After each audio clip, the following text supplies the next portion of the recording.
Supposons qu'une autre espèce, humanoïde ou delphinoïde, ait pu exister il y a des millions d'années. Comment retrouver sa trace? Dans un épisode de Doctor Who, il était question d'une civilisation industrielle non humaine ayant existé sur Terre bien avant nous.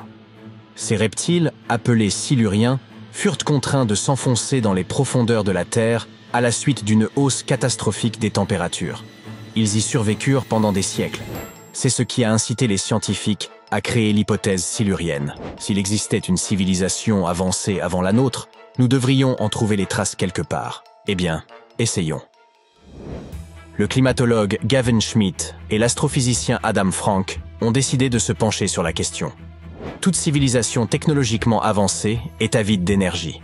Ces scientifiques recherchent donc des effets globaux qui laisseraient une trace importante. Par exemple, des indices de processus industriels à grande échelle, comme les usines et les fabriques, et leurs résidus. Vient ensuite la question de la durée de vie de ces civilisations. Si elles ont existé sur une longue période, nous devrions rechercher des signes durables, tels que des résidus de combustion de matières fossiles, des extinctions massives, des substances chimiques synthétiques non présentes dans la nature et même des traces de fission nucléaire. En fait, nous devrions rechercher toutes les choses que l'homme laisse aujourd'hui derrière lui comme preuve de ses activités.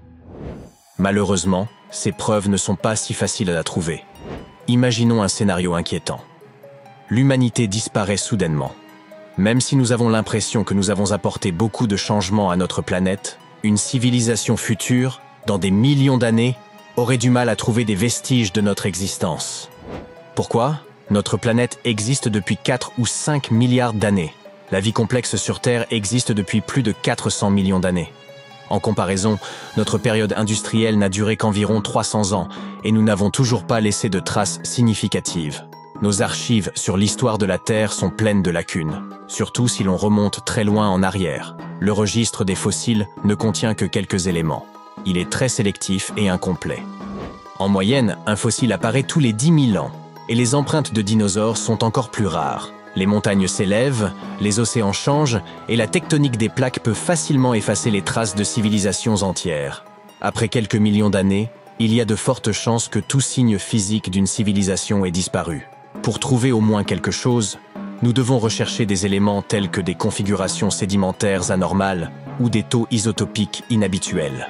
En outre, les fossiles se forment principalement dans l'eau, ce qui nous empêche de savoir quelle fut la destinée des créatures terrestres. Ainsi, même s'il existait il y a des millions d'années une société technologiquement avancée, et même si elle était beaucoup plus avancée que la nôtre, nous aurions beaucoup de mal à trouver des indices de son activité. Frank et Schmidt tentent de comprendre comment nous pourrions espérer en repérer les traces. La découverte de véritables villes serait la preuve ultime de l'existence d'une civilisation de type silurien sur Terre. Mais Adam Frank n'est pas très optimiste. Même aujourd'hui, nos villes représentent moins de 3% de la surface du globe. Il est donc facile de passer à côté des ruines d'anciennes cités. La survie d'une ville sur des dizaines de millions d'années dépend du niveau d'affaissement de la Terre qui l'entoure. Elle peut soit se retrouver enfermée dans la roche, soit se voir érodée par la pluie et le vent. Ainsi, des lieux tels que le quartier français de la Nouvelle-Orléans ont plus de chances de figurer dans les archives géologiques que par exemple le quartier de Haight-Ashbury à San Francisco. En ce qui concerne la découverte d'objets anciens, les chances sont également assez minces. Aucun iPhone préhistorique ne survivrait sur des millions d'années, quel que soit son matériau. Trouver des restes fossilisés est peut-être un peu plus probable, mais cela reste problématique. Étant donné que l'homme moderne n'existe que depuis une centaine de milliers d'années, il est tout à fait possible que nous ne voyions tout simplement pas les traces d'une espèce plus ancienne et plus avancée. Mais tout n'est pas sans espoir. Nous pourrions tomber sur ces traces dans les roches. Notre époque chaotique actuelle pourrait laisser une marque dans l'histoire géologique de la Terre. D'autant plus que nous sommes en train de vivre un PETM 2.0. J'y reviendrai dans un instant. Les chercheurs s'efforcent donc d'étudier les changements dans le cycle du carbone. Depuis le XVIIIe siècle, l'activité humaine génère une grande quantité de carbone fossile. Il en résulte une marque particulière dans le rapport isotopique du carbone, une sorte de signature qui montre la différence entre le carbone présent dans les êtres vivants, tels que les coquillages, et le carbone présent dans les roches volcaniques sans vie. Les scientifiques cherchent également à identifier des indices dans la disposition des sédiments. La présence de grands deltas côtiers peut signifier que des rivières artificielles furent autrefois creusées par les habitants d'une civilisation hypothétique. Des traces d'azote peuvent suggérer une agriculture à grande échelle, où l'on utilisait beaucoup d'engrais. Des pics de concentration de métaux dans les sédiments pourraient révéler la présence de rejets provenant d'industries lourdes. Bien entendu, une seule découverte de ce type ne nous apprendrait rien. Selon M. Schmidt, il convient de rechercher plusieurs signes à la fois. En l'absence d'artefacts incontestables, le caractère unique d'un événement ne peut être démontré que par une variété d'indices et non pas par une série de changements liés à une cause unique. Dans leur quête d'indices de type silurien, les scientifiques ont même décidé d'examiner la Lune. Certains astronomes s'étonnent que personne ne se soit penché sur la question auparavant. Ils ont même plaisanté sur la possibilité que des dinosaures ayant pu construire des fusées et laisser des traces sur la Lune ou d'autres corps célestes.